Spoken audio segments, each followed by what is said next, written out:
Sri Aurobindo is describing the different levels of consciousness, planes of our existence, because on different planes the relationship between soul and nature is different. In our physical plane of existence, the soul is almost entirely subjugated by the physical material nature, and we do not see much possibility of the soul becoming free. As we rise to the level of the mind, we find there a complete reversal of the relationships, where the soul feels almost completely free, although there is still a very subtle kind of subjection as in the nature of the mind itself. In order to understand the relationship between soul and nature, he takes up this theme of the discussion of planes of consciousness. In fact, as we will see, every plane of consciousness is a special relationship of soul and nature. In the normal yogic objectives of a personal liberation, there are only two planes of consciousness. One is the spiritual, into which you will be released, and there is the materialized mental, which is the consciousness of our thought as it turns to the physical senses. Between these two is our reasoning mind, which can look at our materialized mental and objectively stand back from it, and also turn up to the spiritual and say, yes, this is where I wish to get to. And so reason is like a linking principle.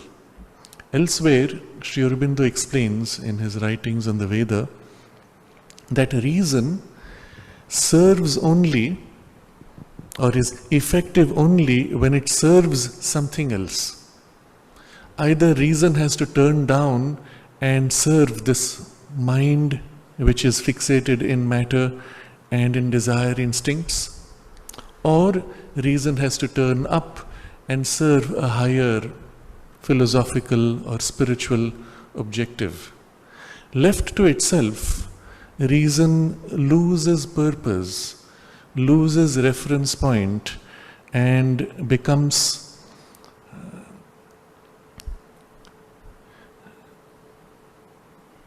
agnostic, because reason can justify anything. It can even prove that truth is falsehood and falsehood is truth, because all depends on the perspective with which one looks at. And therefore reason serves only as a linking principle. It has no purpose in itself other than to serve, and it can serve the lower or the higher. So in the normal objective of yoga, there are only two planes of consciousness that we need to concern ourselves with, because the goal is simply merging into the spirit in abandonment of the lesser and lower planes. But since in the integral yoga the goal is different, it is required for us to recognize all the gradations of consciousness into which the divine has to manifest. Not only for us to be able to disengage and find freedom, but then to also bring into those planes a higher power. And in many of the occult or even spiritual traditions, he points out these intermediate planes are known, but they are considered to be distractions or traps, and are dangerous because entering them opens us to attractive experiences, psychical experiences, enjoyments, and even powers, which are considered to distract from the spiritual objective. As far as the integral yoga is concerned, he says, we accept world existence, and for us all world existence is Brahman and full of presence of God.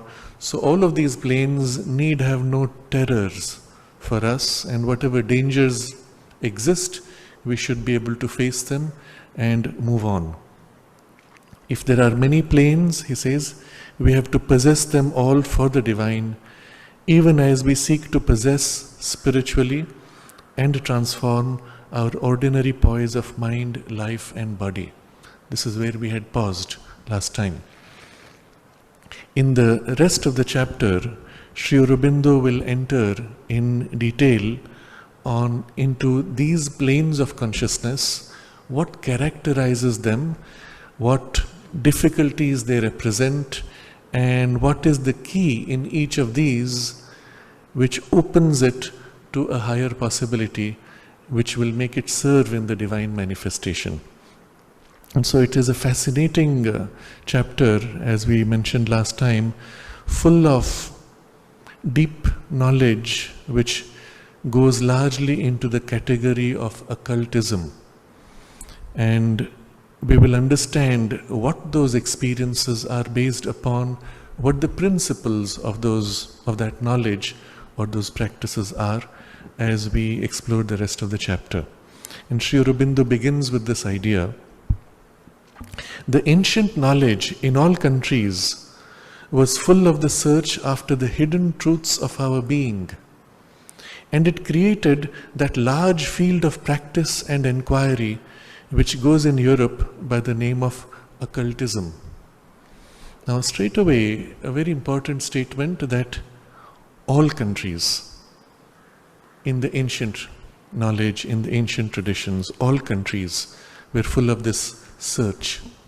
What were they searching? The hidden truths of our being. Now, once you begin to explore the inner potential of the human consciousness, one discovers many, many truths. In fact, one discovers eventually that the inward exploration takes you into a universe which is more rich, more complex, more powerful than anything you can find in the external universe. And naturally, therefore, in all these countries, across all these cultures, this search for the hidden truths of our being took different forms. In some, they took a more superficial focus. In some, the goal was to go to deeper ranges.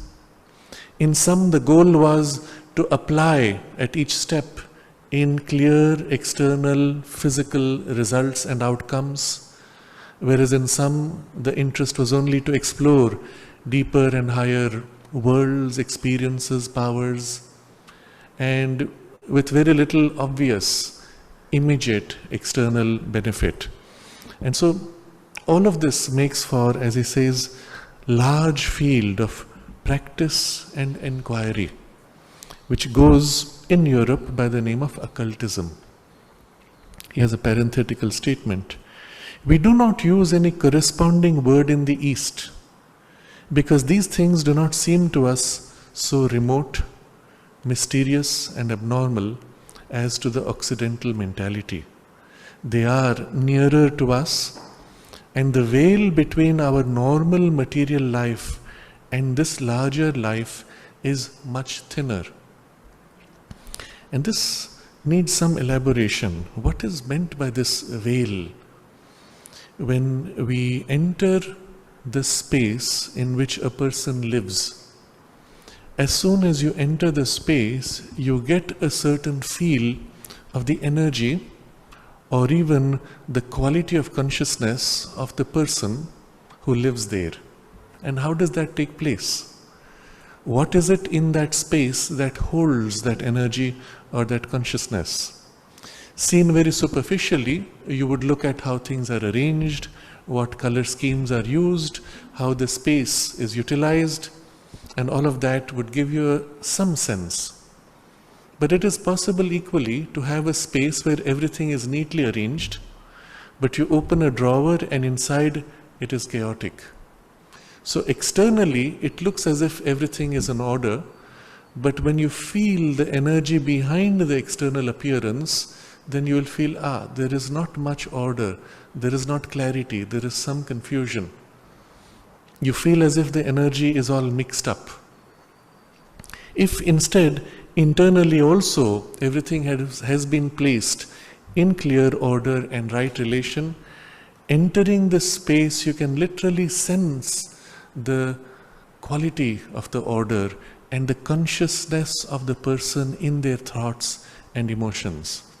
This immediate impact is felt because in that space there is a clear imprint. You could go to a house which has not yet been lived in for long. As you enter the space, you feel a kind of an emptiness. There is no clear warmth of energy or arrangement of that consciousness. Something is missing. That sense of closeness of the vibrations of the person, or lack of it, or sense of distance from that vibration of the person, is the sense of this veil. You enter a space and you can feel what is in it, or you cannot feel much because the veil is thick, the gap is large, or the consciousness is not sufficiently imprinted for you to be able to feel it distinctly. Now, everywhere there is consciousness, everywhere there is energy or vibration or thought. But in some spaces it has been as if densified sufficiently that it impacts you immediately, or as if entering the space you are drawn into that vibe, into that feel, into the experience of it. Where that space is uplifting, where the energy is uplifting, we call it sacred space. It could also be a negative energy, and one would tend even from a distance to feel somehow uncomfortable going there. What is interesting is that this perception is very objective in the sense that even animals respond differently according to what the environmental vibrations are. Where the space is welcoming and uplifting, they are drawn, attracted to it. Where it is uncomfortable, they are repelled from it. When they are drawn into a space, or when you are forced to enter a space, the quality of vibe immediately impacts you, changes your thoughts, changes your emotions, lifts you even perhaps spiritually, changes your perspective. So the effect is, entering that space, you begin to perceive more. You enter a sacred space, not only your consciousness shifts, but the sense of the sacred now is felt more vividly, more closely. And so this is the sense of the veil. Where the veil is thin, you perceive the deeper realities more quickly. Those realities invade your world more easily. Where the veil is thick, you cannot feel much, and entering the space you only touch the more physical, superficial appearances of things. So he is making a distinction between the Occidental spaces and the Eastern spaces on the spaces. Now it's an experience many have had. It's a very general statement, so obviously there are exceptions everywhere. It's a general experience people have that when you come in certain spaces, even countries, which have a certain cultural shift, orientation or value, entering that space somehow you are seized with those values or that experience. Entering India has always a particular quality in the change of atmosphere. And every country has its own peculiar characteristic imprint. Sri Aurobindo speaks of a few where this inner life was more accessible and the veil thinner. In India, Egypt, Chaldea, China, Greece, the Celtic countries, they have formed part of various yogic systems, meaning this search of knowledge, the inquiry of the hidden truths, have formed part of the various yogic systems and disciplines which had once a great hold everywhere, but to the modern mind have seemed mere superstition and mysticism. And this is part of the difficulty when you enter spaces today, even today in Europe, where the thinking of the collective consciousness has been so exteriorized. The values have been made so material. The primary drives of energies turned so much to matter that entering that space you feel your energies and your thoughts turning in that way. In such a space, if you were asked to think of higher spiritual values, it's even difficult. Or if you have an experience, you feel as if you are a tiny isolated bubble in what is otherwise felt almost like a desert. Entering within those spaces in a spiritual focal point, in a house or a sacred space, one finds oneself almost relieved, as if now my thirst is quenched entering that space. And there are such spaces. They're not difficult to build. It's just that the collective space is not interested in building them. They would rather build something else which is of more entertaining or pragmatic value.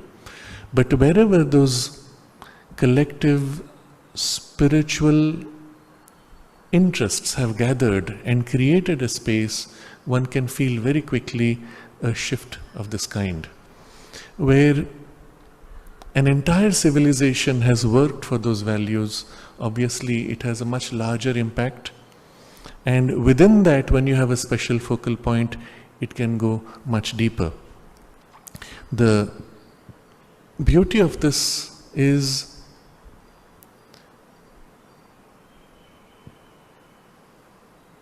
as soon as you enter such a sacred space, suddenly it's as if everything opens up. The phrase which naturally comes to mind is a portal, like a gateway.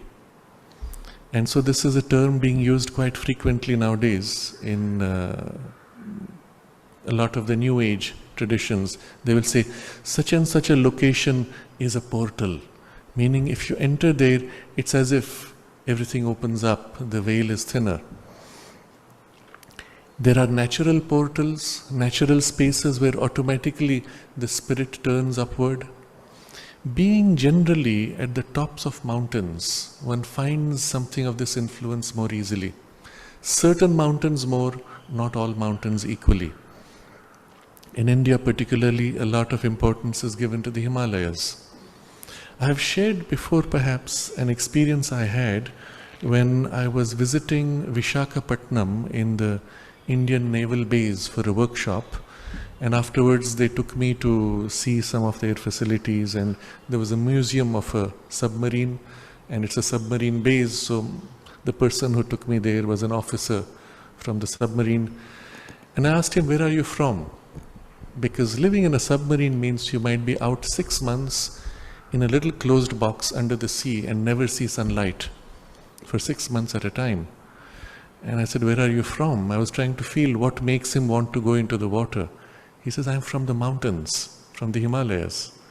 And I said, what gets you to the ocean and under the ocean? And he said, well, it was just more like a quirk of fate. But then, on his own, he shared his experience, because we had just discussed things of a spiritual nature. He said, the things which you're speaking of, I know that they are true. When I start going back to my village, as I begin to drive up the hill, and so this is going up the early foothills of the Himalayas, as I start driving up the hill, I can feel the presence, the sacred presence, and I can feel the presence of the gods. And when I'm in my village, it's all part of the reality. And as I come down and I reach the plains, it recedes and I'm back in my materialistic turn. And all those things become like a dream. It was fascinating to hear this, and this is the point that Sri Aurobindo is making. Here in the context of an entire space in the Occident and in the Orient, but even within the Occident or the Orient, there are spaces where this kind of a shift can take place. He mentions these countries because here the particular knowledge and discipline has been developed for a very long time.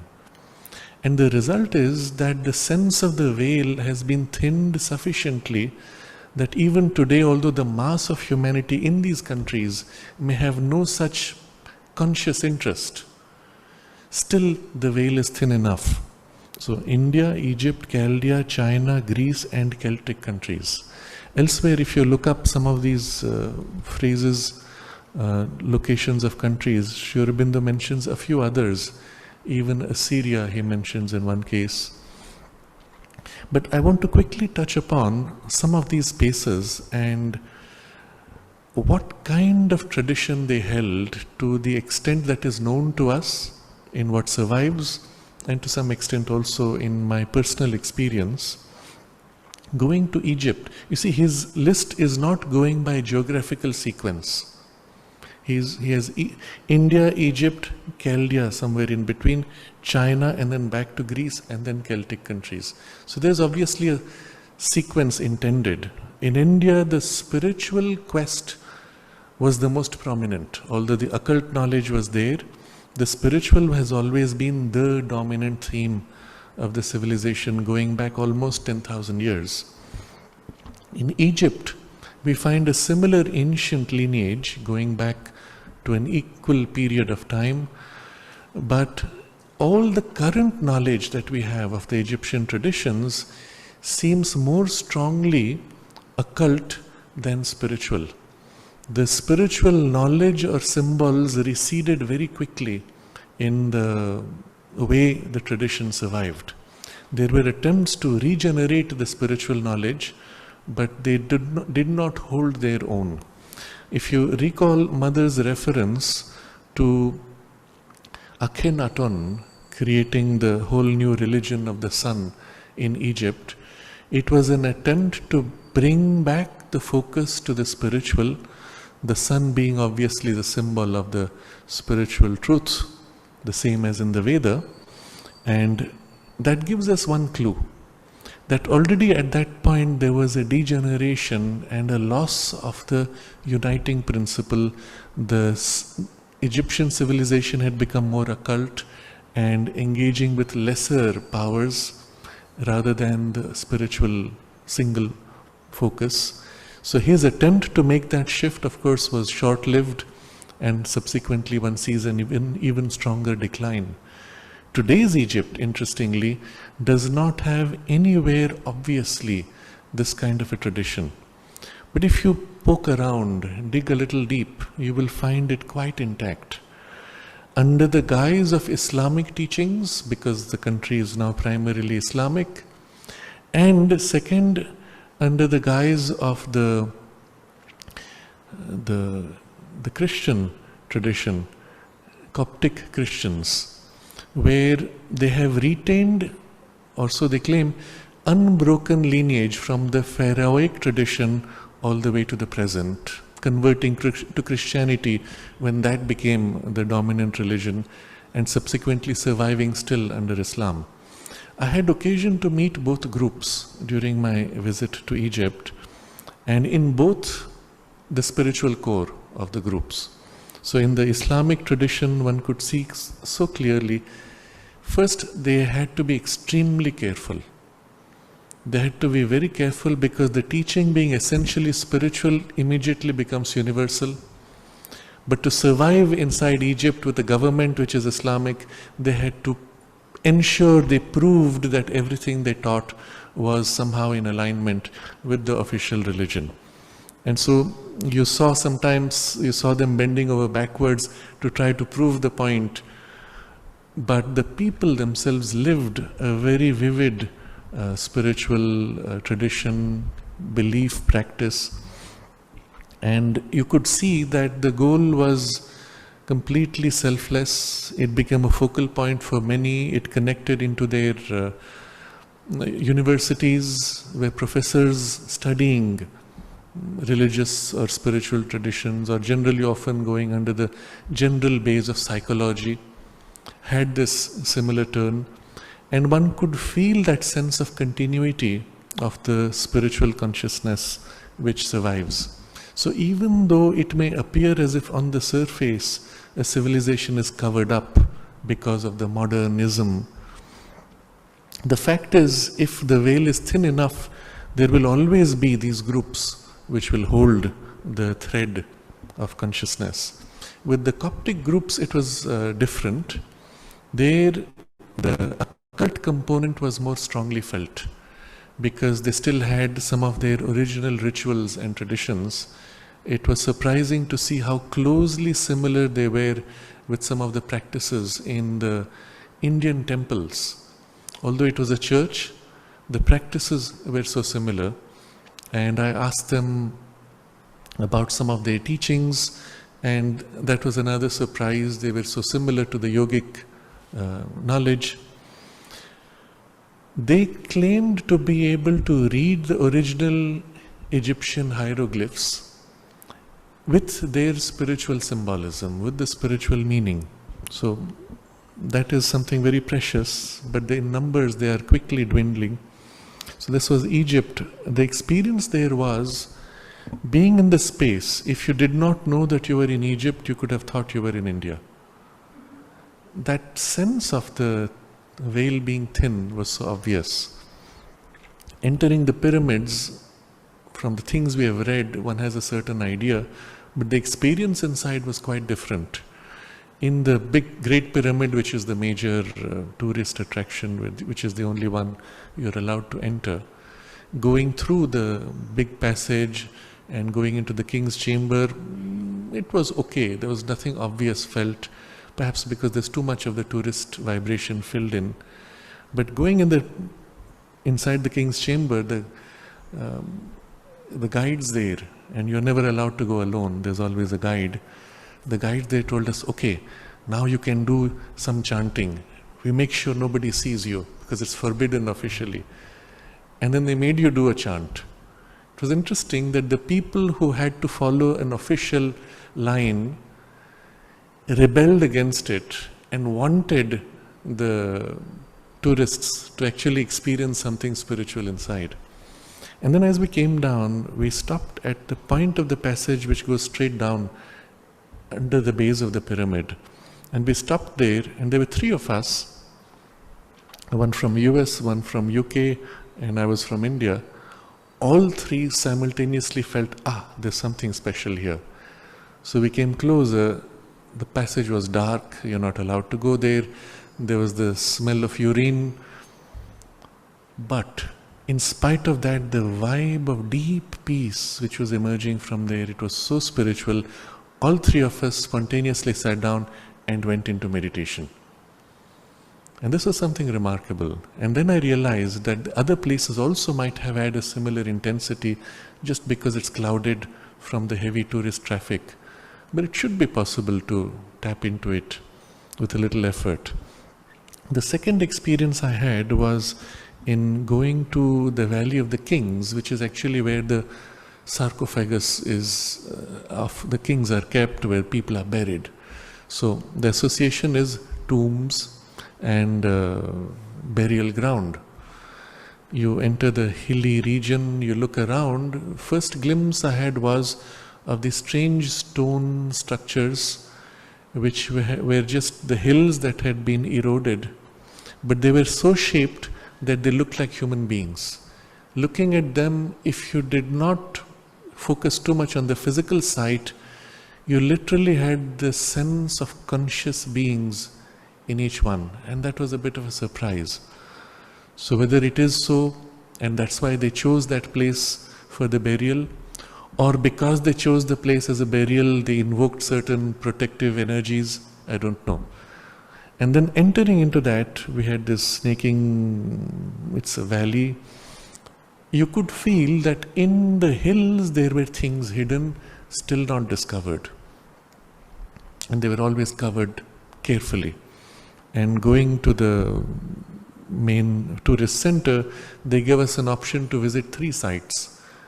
And so we said, okay, you tell us which are the best. And so they sent to one, I believe it was Thutmose, but I've forgotten now the exact name. We went to that. We were about to enter this little opening which goes into the hill. And my first response was, okay, I'm going to enter a burial ground. It's not going to feel nice and almost protective. But taking a step inside, it was a surprise. It was so clear, so uplifting. Second step, third step, and you felt your consciousness lifted up. All my fears went away, all these protective layers vanished. It was spiritually uplifting to walk through that passage and enter the space where the king's original burial wooden casket was placed. Now it had been taken out to shift to a museum, but the entire passage and then the halls inside had sustained spiritual atmosphere. It was amazing as an experience. It was so uplifting. You felt you were in a sacred space. So it was obvious the person who was buried there was a spiritual being, and although his body had been shifted out, the imprint was very strong. We looked around. It was full of these very beautiful paintings, and then there were two paintings, Isis and Osiris. Very beautiful. And Isis was in all white, gold border. Osiris was all blue, white border, I believe. And again, these colors are the ones we associate in India with the colors of the two, divine masculine and divine feminine. So some of these things were quite astounding. The third was, of course, wandering around some of their temples, and very similarities in design of temples with the Indian temples. So one could see why they had those, let's say, 3 passages, or why a cluster of pillars for no reason at all. And many of them still had their paintings. And I tried to tune in to feel what would the priests be doing, what was the objective of this space. Again, because of the heavy tourist traffic, one cannot make out so easily. But it was clear that so much energy had been placed to make a temple with large pillars, large walls, large stones, for something which was so important that all this effort was worth it.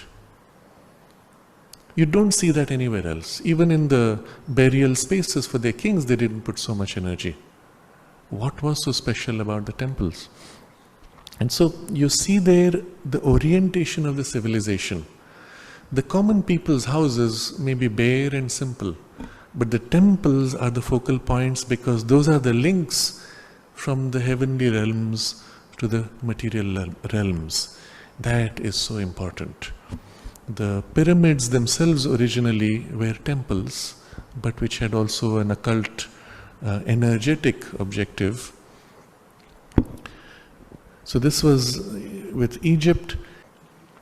In historical terms, sometimes these traditions are lost, or they are even actively destroyed by the evolutionary power when they have become too narrow or too lost in the intermediate occult plane, preventing the civilization from accessing the spiritual. And so whatever destruction has taken place in Europe in the last 2000 years, for whatever reason, one can see, if you have to see it in a positive way, one would say it was the evolutionary force that cleaned out everything, allowing the way for a more direct awakening of relation to the one spiritual consciousness. And even in the Eastern spaces, one can say that this is perhaps the similar purpose. But in all these spaces, the common sense was you are in a different environment, you feel something different, access is somehow easier. What you access may be differently felt though. But Sri Aurobindo refers to various yogic systems and disciplines. Now they may not have used the word yoga, but the particular methodologies used were all of a yogic character. And it is surprising that when you look at the surviving modern occult lodges in Europe, all of them, if you go deep into their practices, all of them come back to certain common principles. What is not so obviously known is that even in Egypt, there were practices which were very similar to the still existing yogic knowledge in India.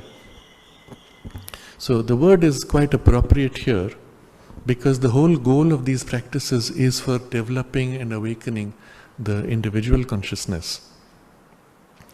but to the modern mind have seemed mere superstition and mysticism.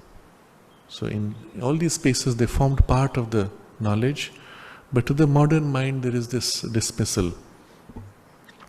Although the facts and experiences on which they are founded are quite as real in their own field and as much governed by intelligible laws of their own as the facts and experiences of the material world. So here's an important statement. In the material world, the facts and experiences of the material domain have a validity which is obvious. And a large part of modern science has been to validate and formulate these facts and experiences. But when you enter into these occult domains, they have their facts and they have their experiences, which are just as valid for those domains as these are for these domains. But it doesn't mean these will apply there or those will apply here. And it is on this basis that modern science is able to dismiss things which belong to that domain. For example, that during an eclipse, in almost all of the ancient civilizations which had a mystical tradition, the eclipse was considered to be extremely important, and they had elaborate means to track the eclipse. Another important thing was the solstice, and particularly the point of transition of the equinox and the solstice to the day. It's not enough to be, oh, it's one of these days, it's either tomorrow or day after or after that, somewhere approximate. They needed it precision to the day, and that's how you will see many of these buildings, stones aligned precisely. What we saw in Ireland in a mound called New Grange was that precisely on that day of December 21 or whatever, the sunlight comes straight through the entrance and goes all the way in, and there is deep inside the cave, there are 3 places, but in the center is where the sunlight comes and stays for about an hour, but only on that day. Obviously the day before and after the sunlight does come, but it doesn't come precisely there. And one of the things they said to us, I asked, well, what about it? What is it used for? They said, well, when people died, their bones would be placed there so that the sunlight would come on that day. Now you think about it. Physically, what a stupid thing to do. If you want to somehow put it in the sun, put it out there any day. Why on that day? It makes no sense. And why hide it in darkness in a way that just on that day the sunlight will come on it? It doesn't make sense. But when you enter into the vital planes, what you realize there is there are tides of energies. And there are energies which are progressive, energies which are regressive, qualitatively. You see, in the physical world, the tides have direction. They come towards the shore or they go away from the shore. But in a world of energy where form is not important, it's quality of energy going this way or that way, not physical location, but qualitatively growing or receding. So when, for example, the moon's phase is growing in brightness, in the energy world, it's not which direction the tide goes, because direction is not important. There is no beach on which the ocean comes. Direction has no meaning. But energy is rising, or as the moon phase drops, energy is falling. Which grade of energy? The very grade of energy which is associated with biological processes. It's energy as embedded in matter, inside the cells. Now, once you recognize in the vital world that energy, and very close to it's the vital physical, the energy is increasing or decreasing, what do? You synchronize with it. Here I'm going to plant seeds. When would you do it? Not when the energy is sinking, when energy is rising. So you plant the seed at the time when the energy starts rising, so that you have the maximum push of the rising energies in the earliest stage of the seed growth. Obvious, logical, isn't it? When you start thinking of the rationale of the domains of consciousness, the laws which make for that world characteristic to that, all these things become intelligible. Just as in the physical domain, the tides have their laws. If you want to launch a ship, you launch it at high tide. That's when the tide will carry it. You do not launch it at low tide, when the tide is going to push you back to the shore. And the same principle on an energetic level, having no direction, is a qualitative shift, increasing growth of vitality or decreasing vitality. Now you can say this tide image and the vitality experience have a connection, symbolic, we will say. It's a symbolic connection. This gives you a symbol. Launch the ship when the energy is most flowing in the ocean, as a symbol of what happens in the vital world. So we then recognize there are, of course, tides which are in the daily cycle. We have also seasonal tides of energy in particular. Just as in the physical world, with the seasons, you have rhythmic shifts in growth of plants because of temperature or because of position of sun, whatever it is. In spring, obviously, there is a full outburst of vitality in nature. In winter, everything becomes as if subdued. Yes, you can say it's the effect of the sun, but there's something much more deep. And in the vital world, we recognize what it is. Because there, the position of the sun physically has no meaning, but the relationship energetically of earth with sun has all meaning. Because there it's a world of energy, not form. So what do you see? Energy rising, energy falling seasonally. The impact of that is not as much on the vital, on the physical part of the energy, but on the vital and mental part of the energy. So now if you wanted to launch your ship to travel into the higher planes, what would be the time to catch? When the tide turns for the seasonal cycle, which lifts you through the vital and mental towards the spiritual. And what's the point of turn of the energy? December 21st, when the sun now once again begins to shift and the day becomes longer than the night. What was the phase before? Nights were growing, days were shortening. Now there's a reversal, days push back, light begins to grow and night begins to shrink. That's the point where the energy begins to build. Now you see the same logic which we saw with the moon in the lunar cycle of lifting of a physical vitality, the same logic with the sun cycle of a lifting of the psycho-spiritual energy. And so if somebody has died, what's the time when you will release him to wander through the intermediate passage into his ideally highest zone of rest? Well, that's the time when the tide turns, you place the bones there.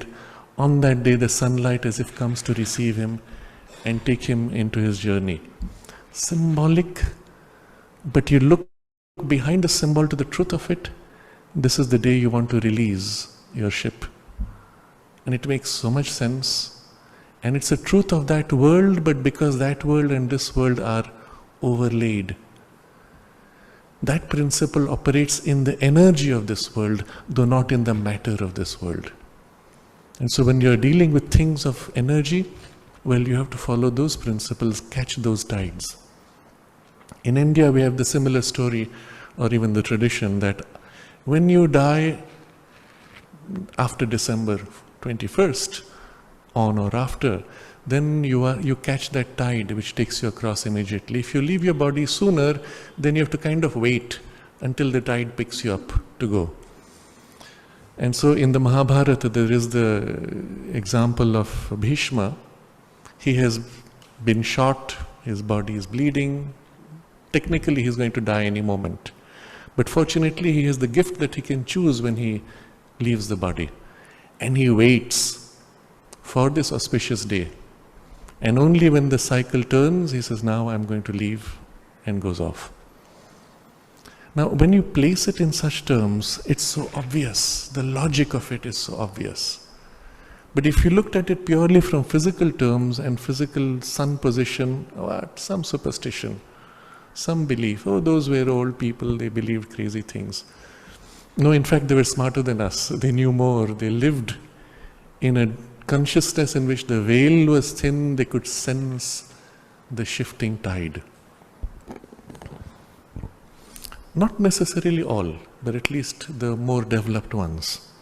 So Sri Aurobindo's point here is, to the modern mind it may seem superstitious, but he says, the facts and experiences on which they are founded are quite as real in their own field, and as much governed by intelligible laws of their own as the facts and experiences of the material world.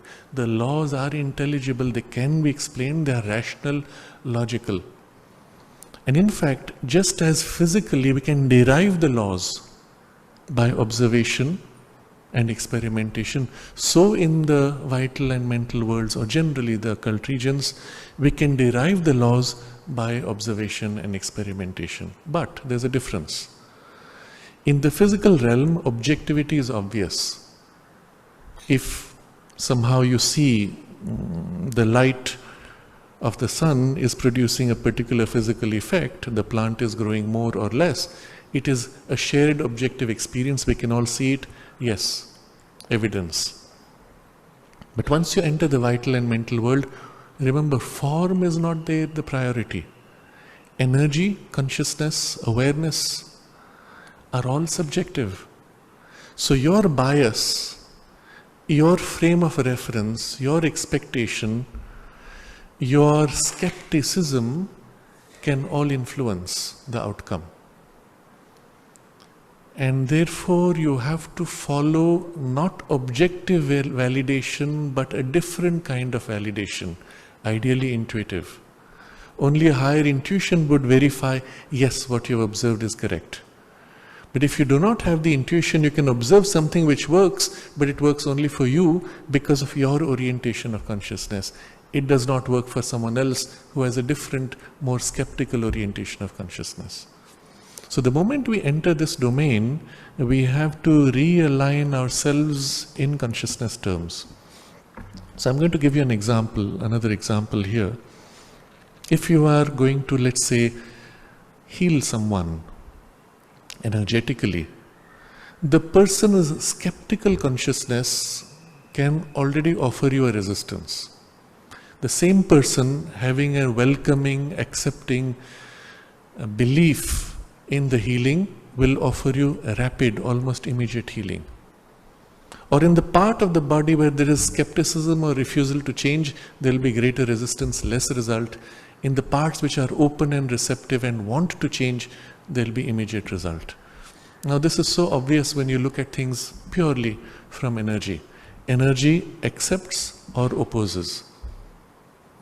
But how is the energy reflected in our psychology? In the way we feel, in the way we think. So if you're going to do an exercise of energetic change, well, your attitude towards the exercise is going to interfere or assist. Sri Aurobindo gives many examples of radical cure that take place in such methods because people accept or believe it. And the same thing in a skeptical mind may produce result, but diminished, dimmed, and sometimes even no result. The problem of this whole domain is it is so highly subjective, and your subjectivity modifies the result.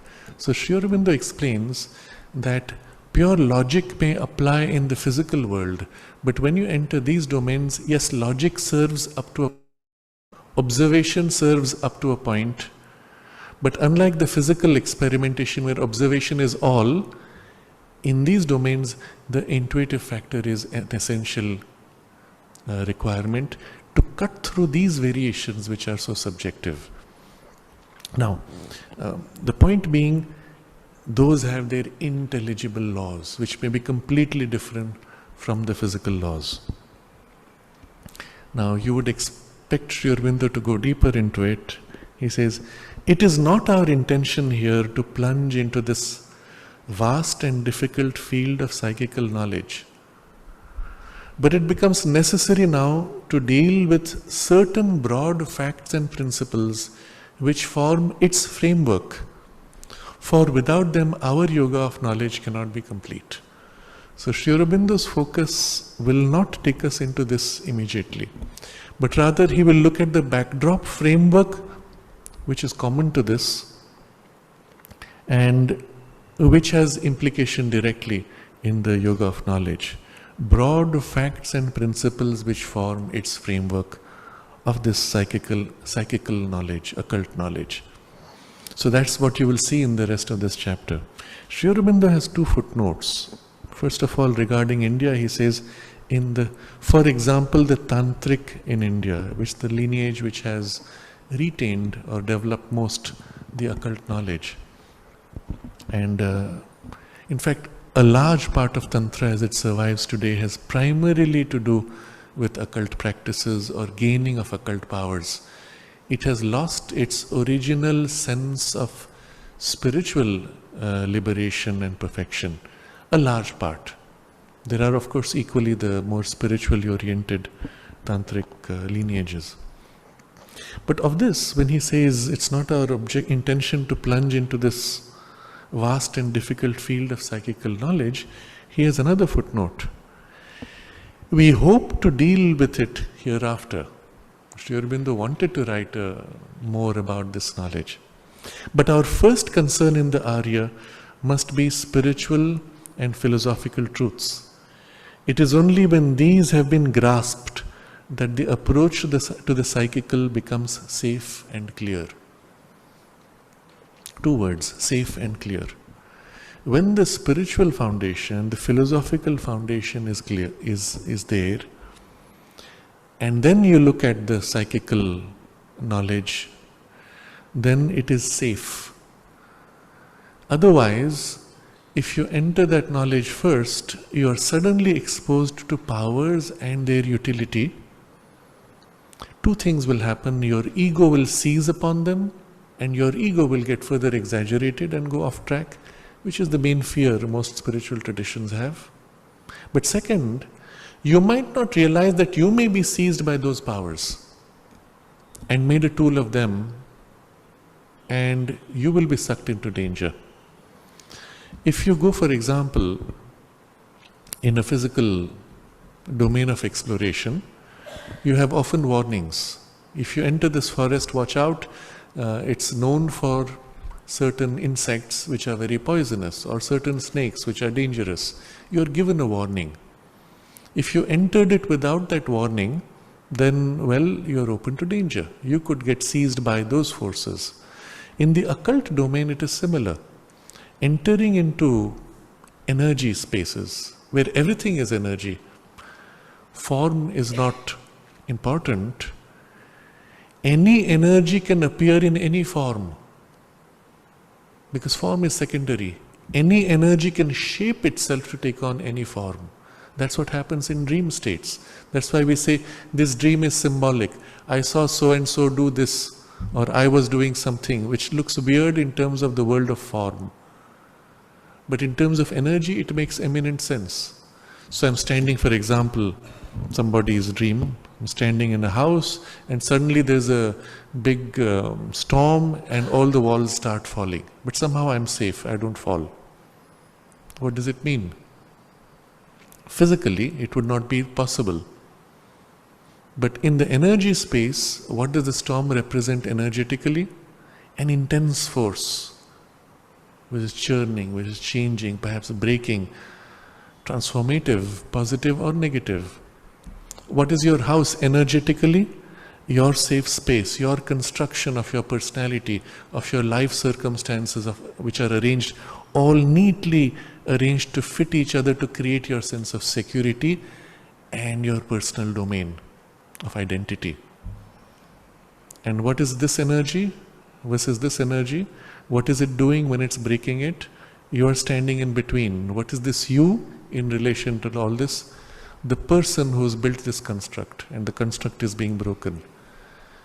And symbolically, the quality of the energy, the quality of the breaking would represent either a liberation from narrow construction which was blocking your growth, or an attack which is breaking what you have constructed. And the difference will be only in energy terms. The picture does not tell you. When you meet a person in a dream, What is the person's form? A representation of the quality of energy. So the dream, very common, a tiger coming to danger, tiger coming to attack you. What was mother's advice? If you run away, it chases you. She said you must look it straight in the eye fearlessly. And what was the result when the sadhak does this? He looks at the eyes of the tiger shrinks and becomes a cat and runs away. How do you explain this? Well, the energy, when faced fearlessly, it turned and became a cat. What is the cat energy? Something small, soft, nothing threatening anymore, and it went away. Its intention to attack had lost its force. Now this is the nature of experience in the vital plane, where form is secondary. Energy can put on any form. So if you think you will trust such and such a form, the person or the force senses what is the image in you, puts on that form and appears to you as a deity. And you say, this is so and so God whom I worship here, I am ready to surrender myself. Oops. You did not feel the energy behind, which was completely different. So the first requirement would be to have this spiritual and philosophical foundation, not just in understanding but in development. And so when you face that energy, you sense immediately, there's a form which is familiar but the energy is totally different. It's someone else. It's a pretension. And the moment you're conscious of it, the form is exposed and becomes what it actually was. The tiger becomes cat, or whatever form or whatever the change. Your awareness, becoming conscious of the true nature, the form changes to reveal its true nature, and so on. So first, he says, having that base, the approach to the psychical becomes safe. And second, he uses the word clear. Because now you understand how it works, now you know what you need to do, the whole basis is solid. In the old traditions, they gave great importance to the preparation before you entered this kind of an exploration. And it was often associated with a purification and a spiritual foundation and so on. Much of it involved purifying yourself from your desires, and second, becoming fearless. These are the two things which put you in the greatest danger, because if you have a strong desire, remember you're entering world of energy. If you have a desire, that becomes your energy and is easily seized by another energy. Unless you're free from personal desire, you cannot safely wander without being seized upon or your energy being warped. And the second is fearlessness, because as you saw in the earlier example, you can stand your ground and allow the exposure of the truth of things. So this is the reason Sri Aurobindo gives for taking up hereafter. Of course, he did not do that. He did not have enough time. He had many more things he had wished to write, but for lack of time and other reasons, it never came to be. But in this chapter, what he will give us will be this broad facts and principles which form the framework of this knowledge base, which now are particularly applied to the yoga of knowledge for the objectives before us. So as we study the rest of the chapter, we will look at it from both perspectives, both from what he gives to you as the immediate objective of the yoga of knowledge, but also the implications for the psychical knowledge, and with some examples wherever possible. We find that in the various systems, the facts dealt with are always the same. But there are considerable differences of theoretic and practical arrangement, as is natural and inevitable in dealing with a subject so large and difficult. So all the systems he has mentioned here, India, Egypt, Chaldea, China, Greece, Celtic countries, we can throw in a few more where similar knowledge exists. All of them, the facts dealt with are all the same, but there are considerable differences of theoretic and practical arrangement. What are the facts we are dealing with? The fact that behind every form there is energy, there is consciousness. The fact that energy itself is not bound to form and can extend and move around in space easily. The fact that the consciousness can move around not only in space but even to a degree in time. The fact that when two energies meet, that which is stronger tends to overwhelm the weaker. The fact that the larger energy can embrace and swallow the smaller bundle of energy, and so on. One could make a whole list of facts upon which this whole exploration of knowledge would be based, and they are common to all of them. But the theoretical and practical arrangements are often very different. How do you work with those energies? Where in the theory of, let's say, the Kabbalah, we start with what is called the tree of life. This is the arrangement, these are the relationships between the energies, and this is the way we work from this to that. You go to a different system, let's say in the Tantric, rather than having the tree of life, they will look at, here are the deities, here these are the powers, this is the greater power, these are the secondary powers, this is the way you will acquire those powers by such and such process. You go deeper into the processes, you will see some are fixated on mantras as their primary means of ritual, with secondary support for diagrams and objects. Others are primarily fixated on diagrams and objects as their means, with words becoming secondary. Or some will turn primarily to an internal process. You have to be able to do this within you, visualize this, concentrate on that. Others will be external processes almost entirely. Some will work in groups. We need 5 people, one person will do this, another will do that, and then together we will make it happen. Others will say, what are those 5 people but powers within me? I do it all internal. All these things would be completely different. So if you look at one system and another, you may find nothing common in their appearance. But the moment you cut through to the principle behind, you will see these to be almost similar, common.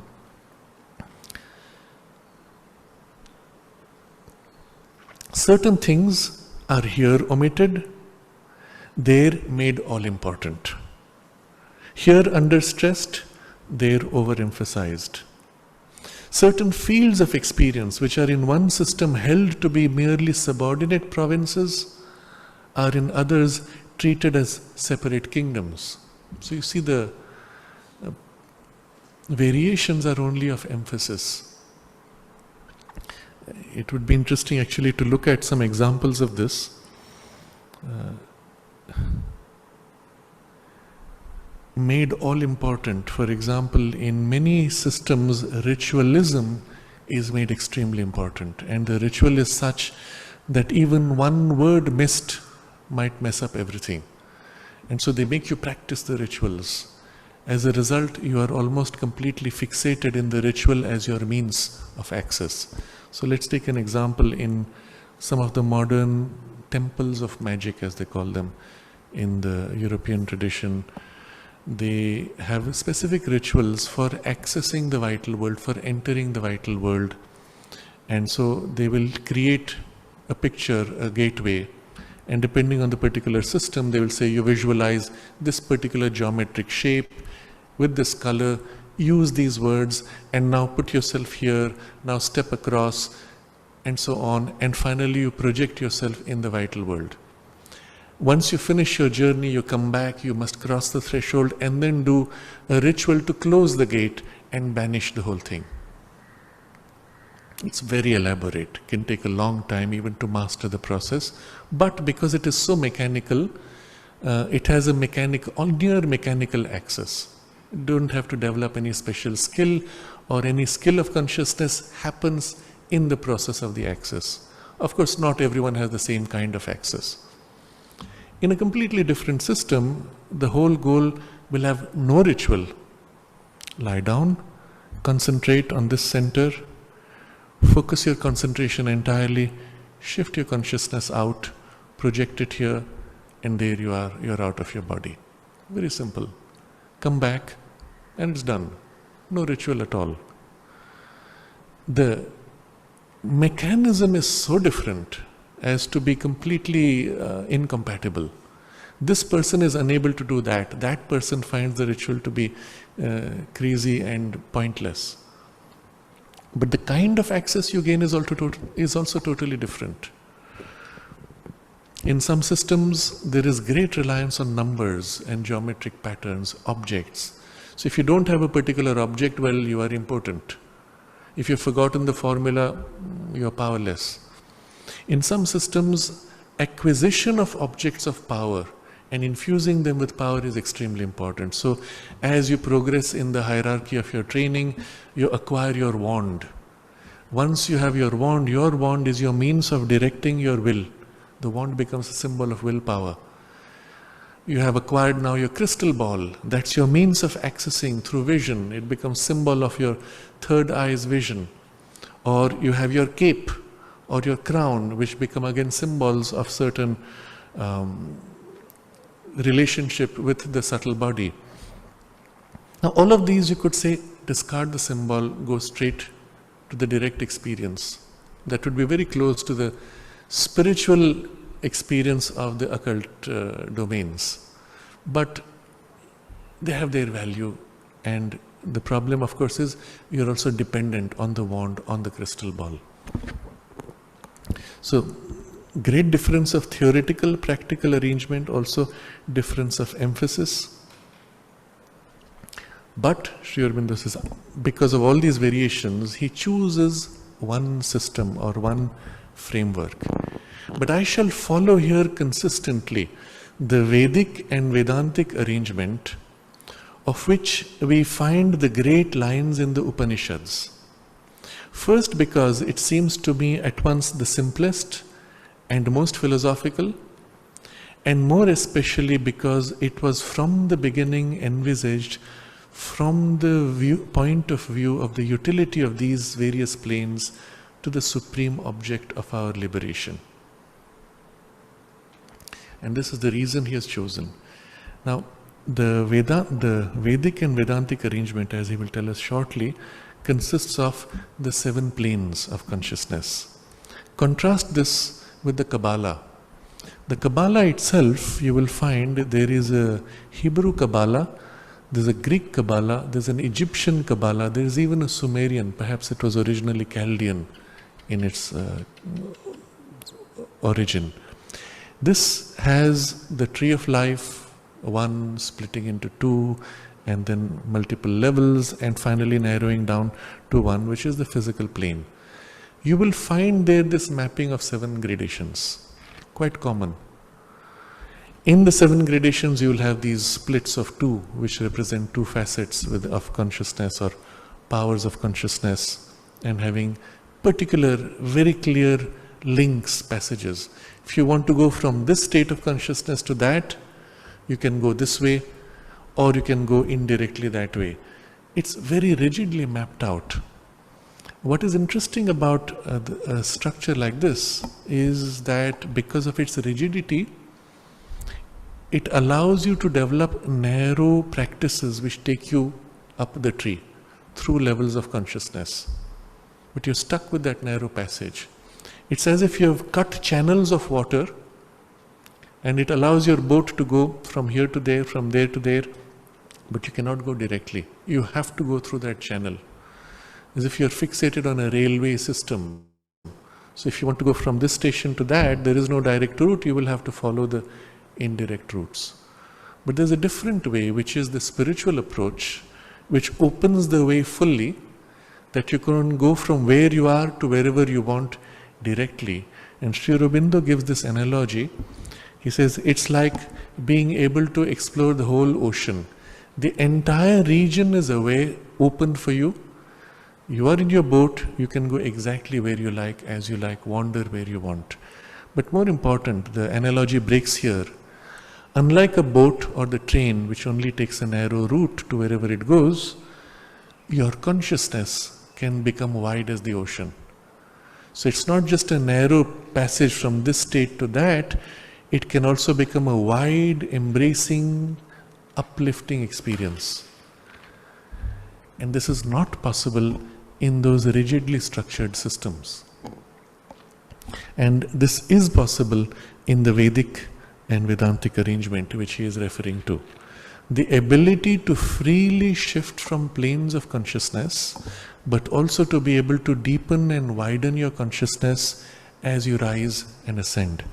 And that's why he says, it is the simplest and most philosophical, the understanding, the base of understanding is so profound and inclusive that it would explain all those specialized systems without needing to study them in great depth. Once you understand this, you can look at those and say, ah yes, this is how they've done it. But if you have only that, you won't be able to understand this because this is too plastic, too free. And from the beginning, it is envisaged from the point of view of utility to the supreme object of our liberation. The goal is spiritual, and you understand the planes in terms of steps of liberation of consciousness. So now we move to the model itself, which he places in brief first, and then he will begin to elaborate how the model works to describe the planes and their principles and powers. This model we are all familiar with because of frequent reference to the 7 planes of consciousness. So we take this first as something obvious, but still in the way he formulates it, there are important suggestions. It takes as its basis the 3 principles of our ordinary being: mind, life, and matter. The triune spiritual principle of Satchidananda, that is Sat Chit and Ananda, and the link principle of Vijnana, supermind.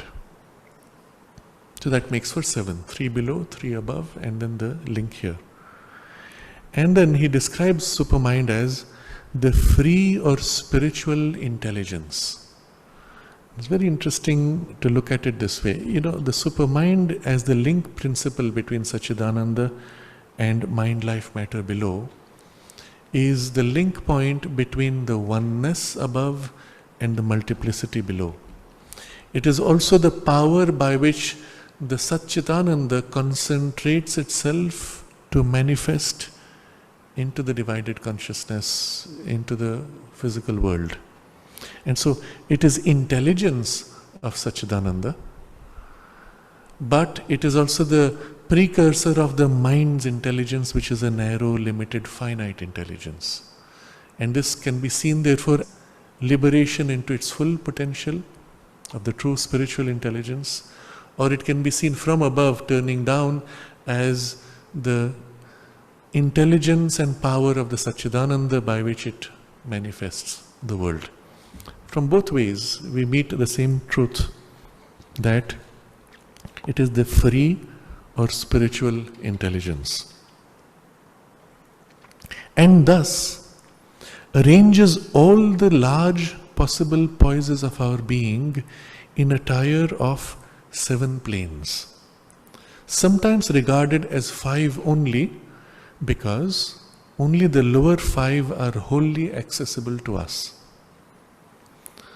through which the developing being can rise to its perfection. So 7 planes through which we rise to perfection. 5, you will see in the yogic tradition, they speak of 5 bodies. And above the physical, vital and mental, there is the Vijnanamaya, the supramental, and then the Anandamaya, which is the lower of the 3 of Satchidananda. The other 2 are not yet sufficiently developed and organized, even as regions of consciousness, and we are therefore unable to enter them in any conscious access. It is possible to enter them in certain states of trance, but with full loss of memory when we return, because those domains are not organized. But we can access the Ananda and the supramental, as of course we have awareness of the mind, vital and physical. As we will see shortly, all 7 principles are within each of these, which makes for a grand complexity of 49 subplanes, each of which is in continuous relation with all others, which make for an extraordinarily rich continuum of possibilities. And all of that still does not explain what makes for these planes. Why is there a physical world? Why is there a vital world? Why is there a mental world? And so on. What makes the mental world mental? What makes the vital world vital?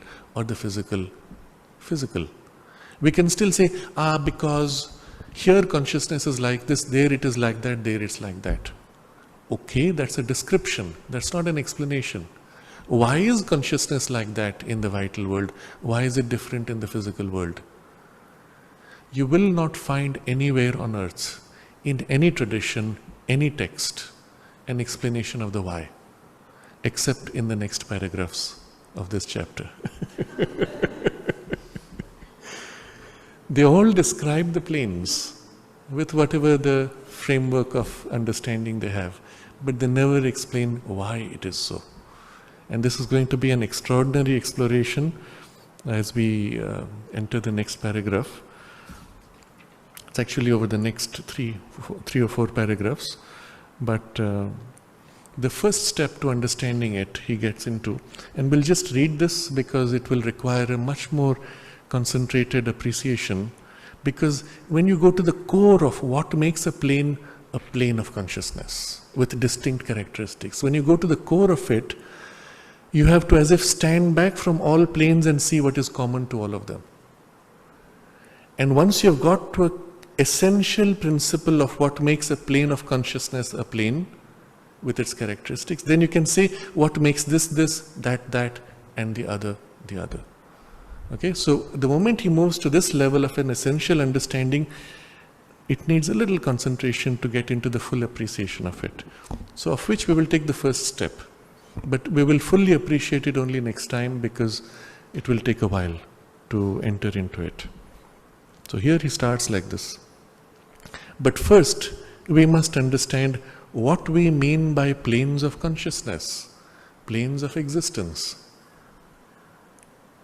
We mean a general settled poise or world of relations between Purusha and Prakriti, between soul and nature.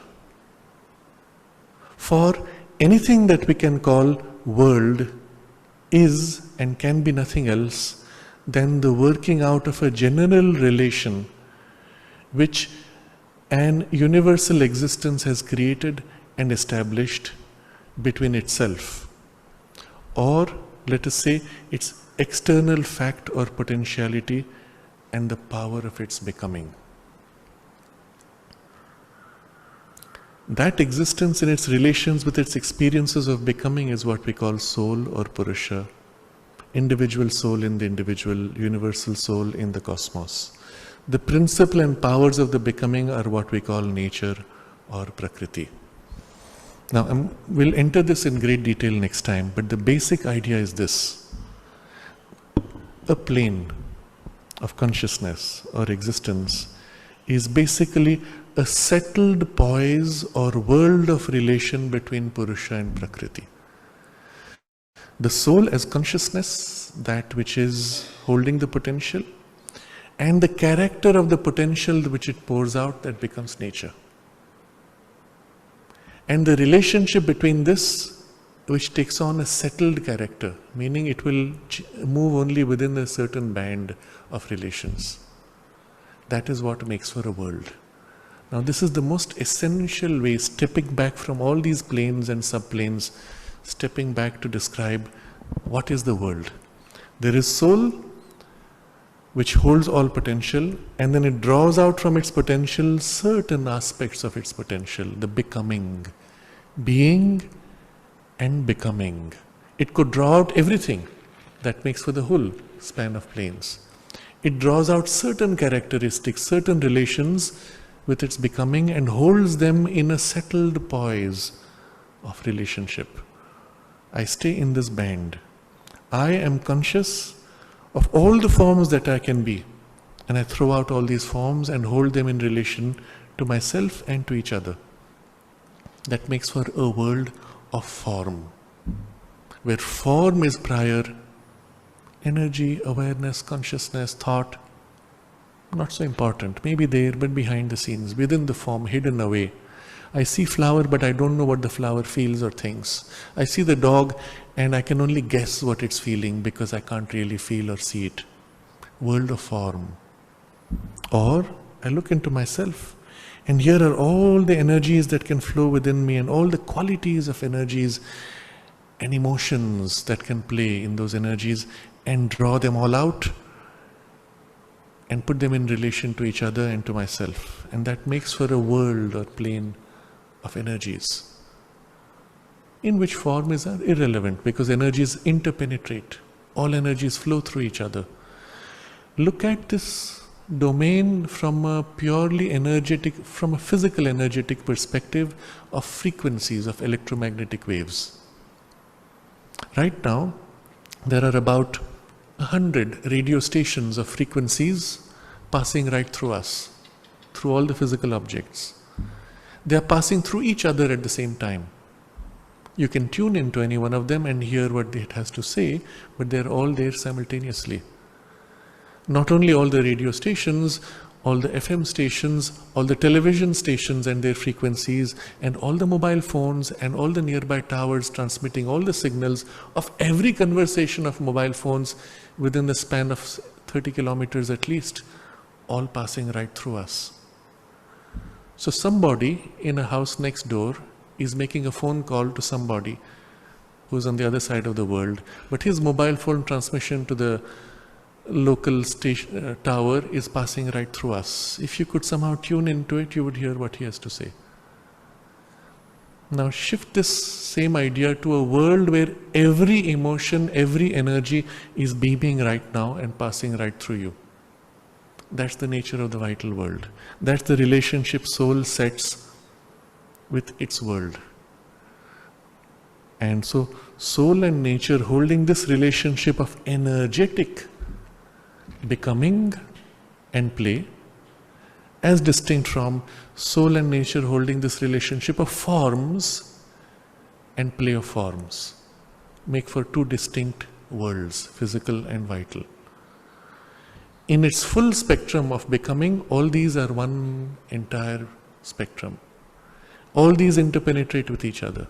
But the experience of one world is nothing but the soul and nature setting up a narrow band of relationship of experience. So right now, if you tune in, we are automatically, physically, mechanically, or from birth tuned into the physical domain of form, and therefore we see the physical world. If you consciously tune in to world of energy, you'll find yourself experiencing everything in terms of energy. Oh, here's a burst of energy of this bouquet of flowers. And here is a strange mechanical energy of this electronic device. And you'll feel everything in terms of dull energy of the floor, which is just stiff and holding. It's not very happy at the way it's being handled. People walking and trampling on it. Everything is energy. And shift one more grade, and everything is mind, thought, awareness of ideas. And again, ideas also can interpenetrate, but they have very distinct sense of form or purpose or drive or direction somehow, but not physical direction. They can be everywhere at the same time, the same idea, but in direction they are aiming at this outcome and the other idea is aiming at that outcome.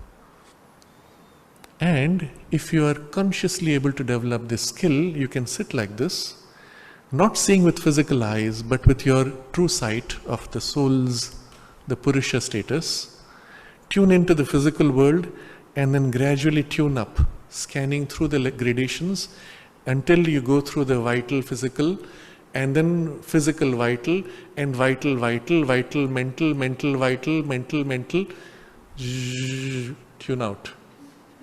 And tune back, and it's all one spectrum. Like your radio station tuning back, and you could just go like that. Or you could widen your perception from the soul consciousness to see it all in one big spectrum everything simultaneously. All of it is possible, and you can see here in this explanation, it's all included in this description. What do we mean by planes of consciousness, planes of existence? We mean a general settled poise or world of relations between Purusha and Prakriti, between soul and nature. For anything that we call world is and can be nothing else than the working out of a general relation which an universal existence has created or established between itself. Or let's say its external fact or potentiality and the powers of its becoming. So, within us is a potentiality, its external fact, and the power of becoming, and the relationship between these two makes for the experience of the world. And he'll define what these are. We'll go into detail next time. But straight away what this tells you is the nature, the soul. Both he can take an individual soul in the individual or universal soul in the cosmos. So the cosmic soul, universal, has spread out the full spectrum of relationships possible. Within that, the individual soul is tuning in to a certain spectrum of relationships. So in the cosmos, all these planes exist, but my individual soul in my evolution has only learned to tune in this narrow band. So I look at the physical world and say, this is all that is true. And I have developed a little bit of the tuning on the vital and mental planes, and I can say, wow, I actually have feelings, I can feel energies of things also, and I can have thoughts, and sometimes these thoughts catch like a transmission from another mind to mine, or I catch thoughts from the universe. But the bulk of my tuning is on the physical world.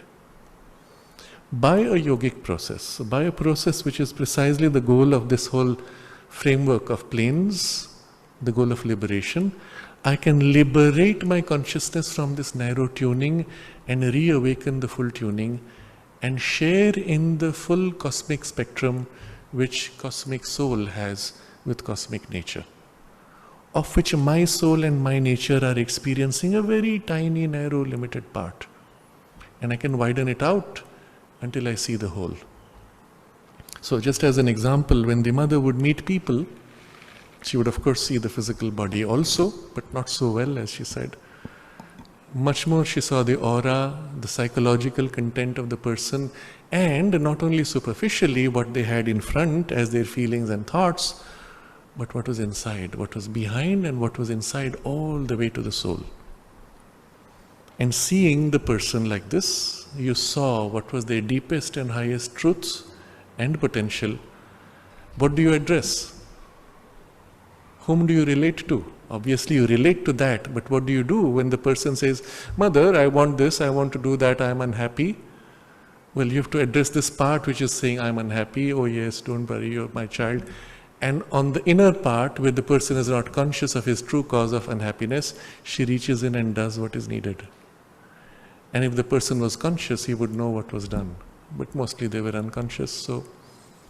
Or she would go straight deep, and especially she said in the first meeting, she would plunge all the way into the soul and bring out the soul's consciousness. Give to the life the push of the soul's highest aspiration. And she said always in the first meeting, that's what she did. After that, whatever was needed to nudge, to push, to nourish, and sometimes just to console the surface confused personality. Oh yes, don't worry, you'll be fine. That's about it. But when you meet a person and I have the full access, you can imagine what the whole basis of the relationship will be. In many cases, when she saw the person, she saw also their past lives, the journey which brought them to what they are, and sometimes she said she saw the future form and potential of the individual. One or the other often would be there. And of course she would do what was necessary. And so when such a person walks into a room, what do they see? Not just the way objects are arranged, but also how they are inside, but also how they are energetically, how they are in consciousness, and how they are in soul quality. There's an incident where they were inaugurating the cottage industries And mother walked in. They had arranged everything neatly, and she went straight to a shed and opened the door, and inside everything had been dumped pell-mell. And of course the message was clear that this was not acceptable. But what do you do when you enter into a space, you're aware of everything, what do you do? Well, you can narrow down your focus, of course. You meet a person, you can narrow down the focus to what they are saying, but you're aware of the other things, and you may even intervene and exchange things on that level. What happens when two people meet who have access to that wider spectrum? On what level do they communicate? And it is an experience when people of deep spiritual foundation meet. They have very little to say, but they meet physically, they seem to say not much, but on a deeper level there is an exchange, there is a communication, there is a sharing of experiences and perspectives which may take place. And they're just there, they smile, they know they're there, and that's it, work is done. And you can convey an entire experience and give a detailed report of all that happened. You went to a certain program, activity, you come back, and the whole thing is transmitted as an experiential content directly. That too is possible, and much more complete, less words. A single word spoken, you will say, it was good. And poof, the full imprint of the experience is transmitted with thoughts, feelings, emotions. An entire chapter condensed into a single word. And yes, this is also done. And one more example I will share.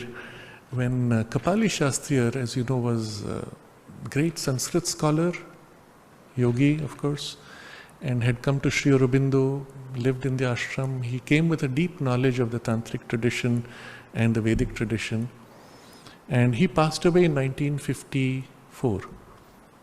Much later in the 1960s, when the mother was working on her cellular transformation, she found a certain mantra which happened to be played in a cinema. And mother would sit with the children, and it was a cinema from one of the old saints of India and his life. And in the cinema there was the chant, Om Namo Bhagavate Vasudevaya. And she caught the first part, Om Namo Bhagavate, and she found instantly the cells in her body were responding to that chant. And so spontaneously she began to use it in her work on the cellular awakening and transformation. And then she shared this with Panditji, who was with Kapali Shastriyar. She said, you know, Kapali came to me when he saw my interest in mantras, and he was very happy, and he said, since you're interested in mantras, would you like to receive all the knowledge that I have? And mother said, yes. I opened my mind and he poured all his knowledge into me. Amazing, isn't it? If you think about it, how simple it is. It's like you plug a hard drive into the computer, transfer all the data. It's a physical symbol, but data is just data, it's not knowledge. Imagine a person's lifetime experience of knowledge and experience and the power of that knowledge and experience. In the physical world you cannot do that. In the vital world you cannot do that. Even in the mental world you cannot do that, because your reasoning mind is still cutting up pieces. If you shift to the domain of the higher mind, there you can do that. And of course in the intuitive consciousness. So the intuitional and higher mind allows this direct imprint of full mental knowledge experience and power of knowledge experience, just like that. And just like in a physical hard drive copy, you make any number of copies, you never lose the original. So in that experience, you can share, nothing is lost, it only grows in the universe. Now, all of these belong to those gradations of consciousness and are all eventually to become accessible to us in our world experience. Looking at the flower, not only its physical beauty, its vital beauty and power, its mental beauty and perfection, and its spiritual, psychic content. All of these are to be experienced in their full richness, simultaneously and as one continuum. Such should be eventually our experience of the world in our complete liberation and awakening. And certainly it's a worthwhile goal towards which we will move as we understand these planes and the secret which distinguishes the planes. And having understood that, we will recognize what in us needs to change, that we can tune into the full spectrum of the world experience. So you can see it is a very important text with profound knowledge and insights, which we will continue next Friday. Om